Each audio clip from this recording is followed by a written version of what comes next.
Bonsoir à tous, mesdames et messieurs. Bienvenue dans ce journal de la campagne 21h en direct sur l'ensemble du réseau synchronisé de la radio et de la télévision. Deuxième tranche du journal de la campagne pour les législatives 2017 sous la supervision du CNRA, justement ce communiqué du Conseil national de régulation de l'audiovisuel. Il a été constaté que certaines listes ont, dans leur temps d'antenne, fait référence à l'appartenance religieuse, ethnique, régionale, etc. Ce que la Constitution interdit en ses articles 4 et 5. Selon l'article 4, il est interdit aux partis politiques et coalitions de partis politiques de s'identifier à une race, une ethnie, à un sexe, à une religion, à une secte, à une langue ou à une région. L'article 5 dispose tout acte de discrimination raciale, ethnique ou religieuse, de même que toute propagande régionaliste pouvant porter atteinte à la sécurité intérieure de l'État ou à l'intégrité du territoire de la République sont punis par la loi.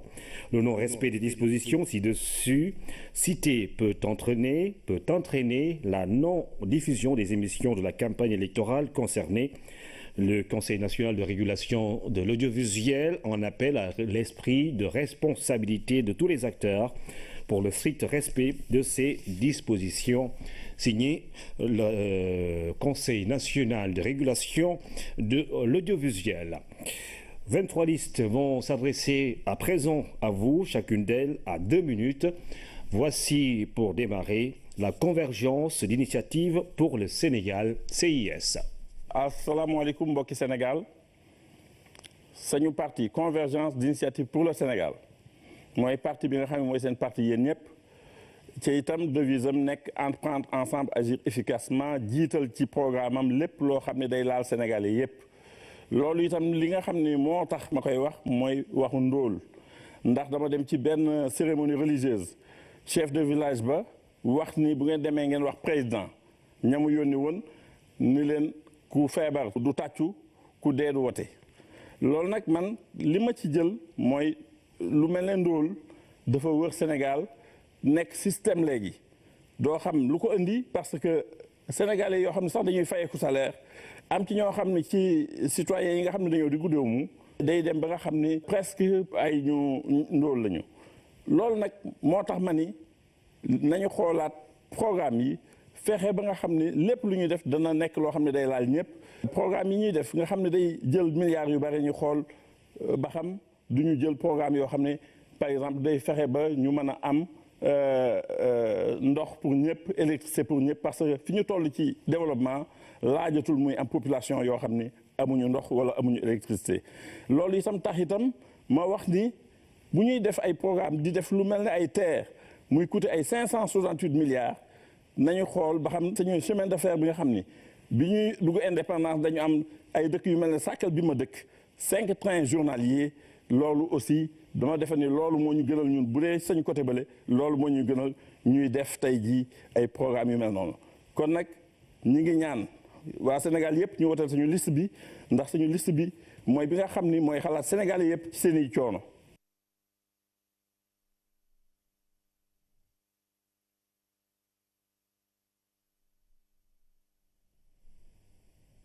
Après la CIS qui vient de passer, nous allons écouter la coalition Soppali. asalaamaaleykum mbokku Sénégal ñun waa coalition Soppali bi ñuy ràññee ci garab ak Palansoor ñoo fi dellusiwaat pour waxtaan ak yéen ci yenn anam. danoo bëgg su ngeen ñu falee jox ñu député yu bari ci assemblée nationale ñu def ay proposition de loi bi nga xamante ne dañuy obligé gouvernement bi mu wootee loi boobu pour que nappkat yi sàmmkat yi béykat yi ak borom métier yi nguur gi mën leen jàppale ci ay subvention ci li nga xamante ni ñu gënoon dóol ci ñoom mu jàppale leen ci ay jumtukaay bu dee nappkat yi la ñu jàppale leen ci ay filet jàppale leen ci ay pirogue bu fekkente ni ay baykat lañu ñu jàppale leen ci ay jiw ay matériel agricole bu fekkente ni samakat yi la ñu jàppale leen ci nga xamante ni mooy jur gi borom métier yi nag danoo bëgg vraiment nguur gi di commander ci ñoom 80% bi nga xamante ne mooy seeni besoin commande gouvernement bi di ko commandé ci ñoom jàppale leen ñu taxawal mutuelle de santé jàppale leen ñuy mën a cotiser ci IPRES ndax ñu mën a am retraite loolu yëpp mën nañ ko def aussi ci nappkat yi mën nañ koo def ci sàmmkat yi mën nañ koo def ci béykat yi ñu yaakaar ni liggéey boobu war nañ leen ko mën a defal ci assemblée nationale nguur su ko bañee def ñun député yi ñu def war koo def pour que askan boobu mu mën a am boppam mu mën a génn ci ndóol mën a génn ci ay tolof-tolof dund bu loolu weesoo ñu bëgg leen gërëm sant leen ci jàppale bi nga xamante ni yéen ngi jàppale ci gox yi yëpp ndaxte ñun ñoo bëggoon a béy suñu tool président ne leen ci biti parce que ngeen ñëw béy suñu tool moo gën que béy seen tool. Après la coalition Soppali, une autre coalition, nous sommes avec la convergence patriotique Kaddu Askan Wi. asalaamaaleykum mbokk Sénégal asalaamaaleykum mbokk Dakar man seen doom Alioune Ba di tête de liste coalition convergente Kaddu Askan Wi fii ci Dakar maa ñëw di waxtaan ak yéen ci li nga xamante ni mooy élection législative yi ñun nag suñu coalition te Abdoulaye Baldé jiite ko ànd ceeg ay nawleem yi ñuy wax Mamour Cissé ak Girassi samp nañu suñu ndënd ci géew li ngir saafaral jafe-jafe askan bi jafe-jafe nag gi nga xamante ni gën nañ ko nemmeeku mooy delloo jikko yi rafet yi ci biir assemblée nationale mooy taxawu Dakar mooy taxawu Sénégal mooy taxawu góor ñi mooy taxawu jigéen ñi lii nga xamante ni nag mooy assemblée nationale di pencum réew mi ñun bés bu Dakar ak Sénégal war nga képp joxoon ñu seen kàddu dañ leen fa taxawal ci taxawaay gu mucc ayib dinañ taxaw ci li nga xamante ni mooy jafe-jafe yi dañ ci teg suñu bët dinañ contrôler exécutif bi ci lépp li nga xamante ni mooy liggéey bi muy liggéeyalu askan bi ñun nag Kaddu Askan Wi lépp li nga xamante ni ñi ngi koy defee ci dal ci jàmm ak ci sutura léegi nag mooy suñu bulletin de vote mooy bulletin bu bleu bic te gëléem gi nekk ci ak photo Abdoulaye Baldé ñi ngi dellu tam di lancer appel suñu mbokk politiciens yëpp campagne bi niñ ko dooree ñu def ko ci bisimilahi rahmaani rahim génn ci alhamdulilahi rabil alamin yaakaar naa ni jarul xuloo jarul ŋaayoo jarul xeex fii Sénégal ñun ñoo bokk lépp war nañu mën a def lépp ku nekk taataan sa programme ku nekk wax ak askan wi ba ñu askan wi dégg la ki nga xamante ni yàlla fal na ko ñu jox ko kàddu ñu jox ko ànd ak moom liggéey ak moom ci ay anam yu rafet loolu moo doon kàddu yi nga xamante ni ñi ngi ko bëgg au niveau de Kaddu Askan Wi tam di ko wax ci campagne bi gis nañu li nga xamante ni moo fi amoon bërki démb ñu ngi koy ñaawlu. C'était donc la convergence patriotique Kaddu Askan Wi. Nous poursuivons ce journal de la campagne avec cette fois-ci l'Alliance pour la réforme et le développement Dekkal Yaakaar ARD Aar Sénégal. asalaamaaleykum waa Sénégal asalaamaaleykum waa àdduna man nag maa ngi tudd Marie-Louise Sy nekk responsable national bokk ci parti Omar Khassimou Dia ñàkk jëriñu ñi ngi ànd ak coalition bu tudd ARD Dekkal Yaakaar El Hadji Omar Lo jiite ko gaydeel moo tax ñu dugg ci langue politique gi dañuy tàllal loxo suñuy mbokk jigéen di tàllal loxo suñuy njaboot di tàllal loxo àdduna ñun nag newuñu kenn dañuy nappi jën ñëw may la dañoo teg gaal gi ci buntu géej gi ne nañu ànd suñu ñëwee séddoo ndax boo xoolee crise scolaire bi mi ngi ci àdduna bi ndox mi ba mu ñàkkeeg léegi am na 3 weer xale yi jàng nañu ba bëgg a dee amuñu liggéey financement yi day demee côté ndax dëkk bi ku ma am ndey la ak ku ma amul ndey te ñun nag dañoo bokk ci ku ma amul ndey moo tax ñu bëgg député yi nga xamante ne dañuy toog assemblée nationale député yi nga xamante ne du ñu xuloo du ñu xeex du ñu xawaare du ñu taggal kenn ay maamam bëgguñu député quantité mais dañoo bëgg député qualité yi nga xamante ne ëllëg ñoom danañu mën a xeexal suñuy askan ndax ñun ñoo jaboote soo jógee 4 heures du matin yaa ngi tasanteeg jigéen ñi ndax jigéen ñi dañuy dégg financement mais booy xool la plupart duñ ci gis dara te ñun askan bi la ñu bëggum ñu fal ñun du député yi nga xamante ne ñooy fal suñu bopp askan bi la ñuy tàllal loxo pour askan mi fal ñu mën leen a toogal assemblée nationale looloo waral ñu bokk ci coalition bi ñi ngi tàllal loxo ñëpp nag di ñaanal suñu njaboot di ñaanal àdduna yëpp yàlla mi nga xamante ne moom mooy fal yàlla boole ñu ci ñu ñuy fal ñu mën a taxawu askan bi mën a taxawu suñu njaboot ndaxte àdduna bi dafa métti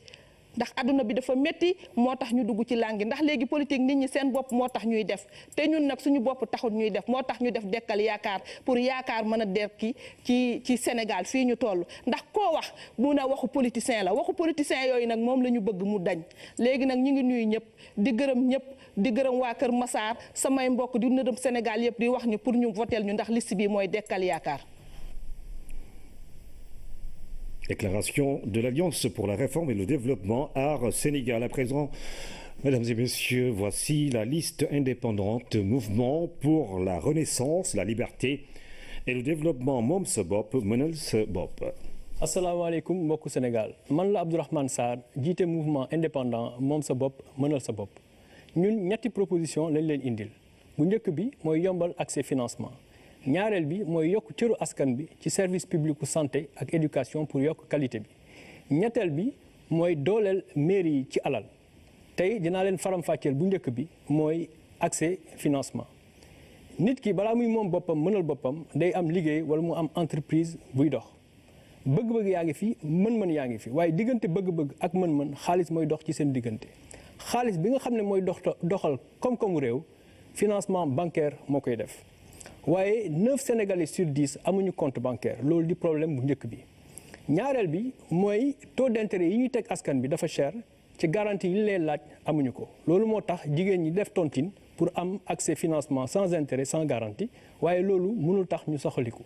entreprise du secteur informel yi sax dinañu leblante ci seen biir wala lebal seen clients yi sans intérêt sans garantie waaye loolu itam mënul soxali koom-koom parce que du xaalis boo xam ne day circuler ñetteelu problème bi mooy franc CFA suñu xaalis bi dafa diis bu ko defee bu ñu ko banques yi leblee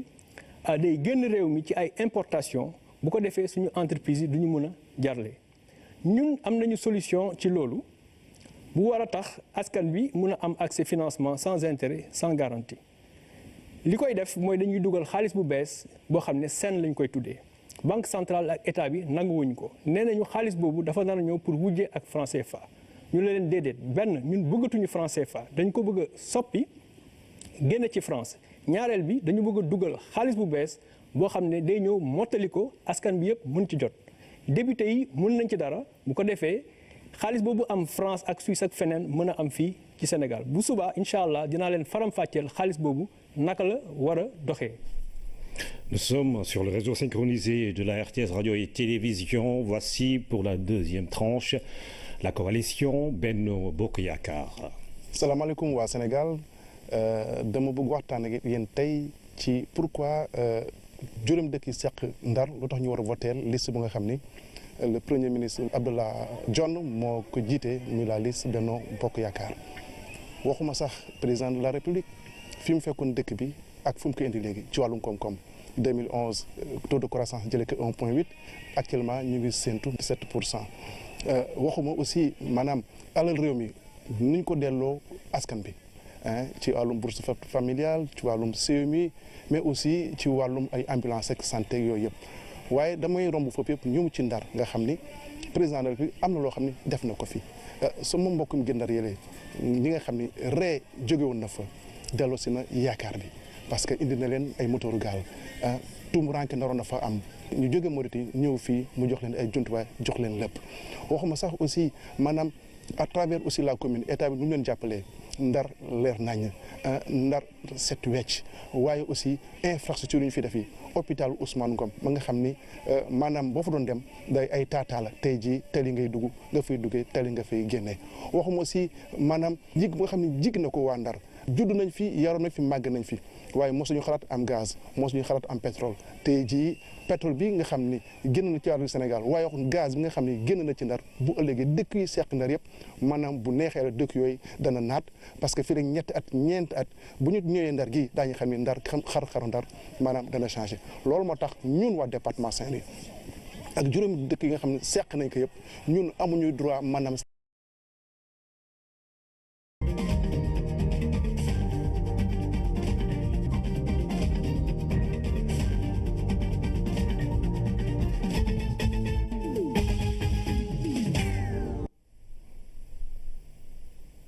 Bonsoir à tous, mesdames et messieurs. Bienvenue dans ce journal de la campagne 21h. en direct sur l'ensemble du réseau synchronisé de la radio et de la télévision. Deuxième tranche du journal de la campagne pour les législatives 2017 sous la supervision du CNRA, justement ce communiqué du Conseil national de régulation de l'audiovisuel. Il a été constaté que certaines listes ont, dans leur temps d'antenne, fait référence à l'appartenance religieuse, ethnique, régionale, etc. Ce que la Constitution interdit en ses articles 4 et 5. Selon l'article 4, il est interdit aux partis politiques et coalitions de partis politiques de s'identifier à une race, une ethnie, à un sexe, à une religion, à une secte, à une langue ou à une région. L'article 5 dispose tout acte de discrimination raciale, ethnique ou religieuse, de même que toute propagande régionaliste pouvant porter atteinte à la sécurité intérieure de l'État ou à l'intégrité du territoire de la République sont punis par la loi. Le non-respect des dispositions ci-dessus citées peut entraîner la non. ñu bëgg leen gërëm sant leen ci jàppale bi nga xamante ni yéen ngi jàppale ci gox yi yëpp ndaxte ñun ñoo bëggoon a béy suñu tool président ne leen ci biti parce que ngeen ñëw béy suñu tool moo gën que béy seen tool. Après la coalition Soppali, une autre coalition, nous sommes avec la convergence patriotique Kaddu Askan Wi. asalaamaaleykum mbokk Sénégal asalaamaaleykum mbokk Dakar. man seen doom Alioune Ba di tête de liste coalition convergente kaddu askan bi fii ci Dakar maa ñëw di waxtaan ak yéen ci li nga xamante ni mooy élection législative yi ñun nag suñu coalition te Abdoulaye Baldé jiite ko ànd ceeg ay nawleem yi ñuy wax Mamour Cissé ak Girassi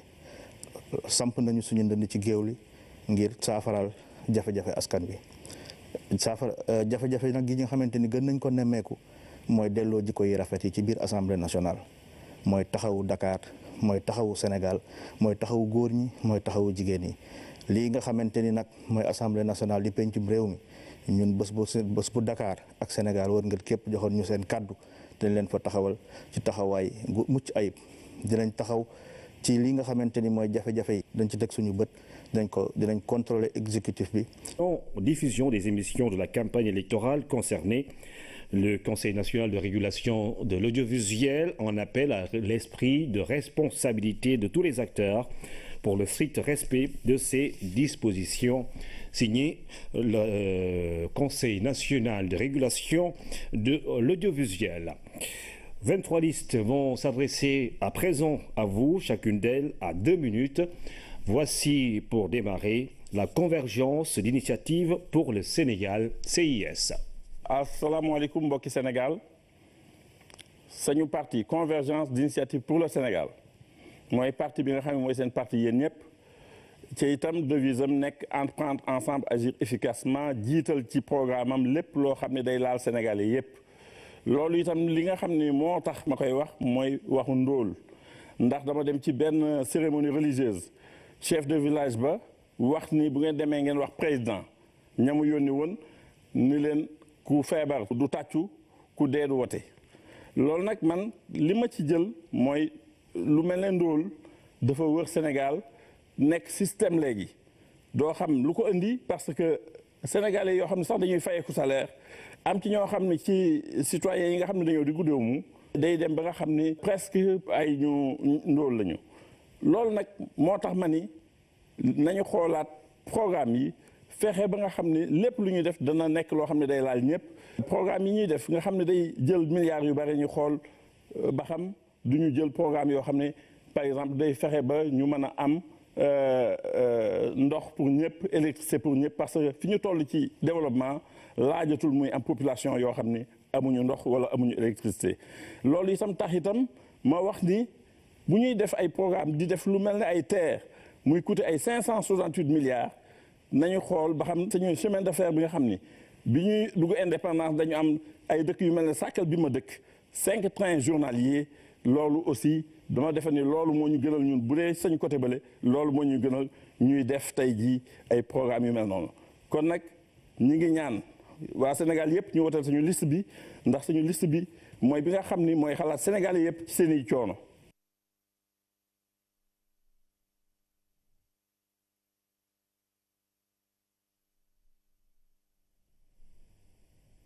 Après la CIS qui vient de passer, nous allons écouter la coalition Soppali. asalaamaaleykum mbokku Sénégal ñun waa coalition Soppali bi ñuy ràññee ci garab ak Palansoor ñoo fi dellusiwaat pour waxtaan ak yéen ci yenn anam danoo bëgg su ngeen ñu falee jox ñu député yu bari ci assemblée nationale ñu def ay proposition de loi bi nga xamante ne dañuy obligé gouvernement bi mu wootee loi boobu pour que nappkat yi sàmmkat yi béykat yi ak borom métier yi nguur gi mën leen jàppale ci ay subvention ci li nga xamante ni ñu gënoon dóol ci ñoom mu jàppale leen ci ay jumtukaay bu dee nappkat yi la ñu jàppale leen ci ay filet jàppale leen ci ay pirogue bu fekkente ni ay baykat lañu ñu jàppale leen ci ay jiw ay matériel agricole bu fekkente ni samakat yi la ñu jàppale leen ci nga xamante ni mooy jur gi borom métier yi nag danoo bëgg vraiment nguur gi di commander ci ñoom 80% bi nga xamante ne mooy seeni besoin commande gouvernement bi di ko commander ci ñoom jàppale leen ñu taxawal mutuelle de santé jàppale leen ñuy mën a cotiser ci IPRES ndax ñu mën a am retraite loolu yëpp mën nañ ko def aussi ci nappkat yi mën nañ koo def ci sàmmkat yi mën nañ koo def ci béykat yi ñu yaakaar ni liggéey boobu war nañ leen ko mën a defal ci assemblée nationale nguur su ko bañee def ñun député yi ñu def war koo def pour que askan boobu mu mën a am boppam mu mën a génn ci ndóol mën a génn ci ay tolof-tolof dund bu loolu weesoo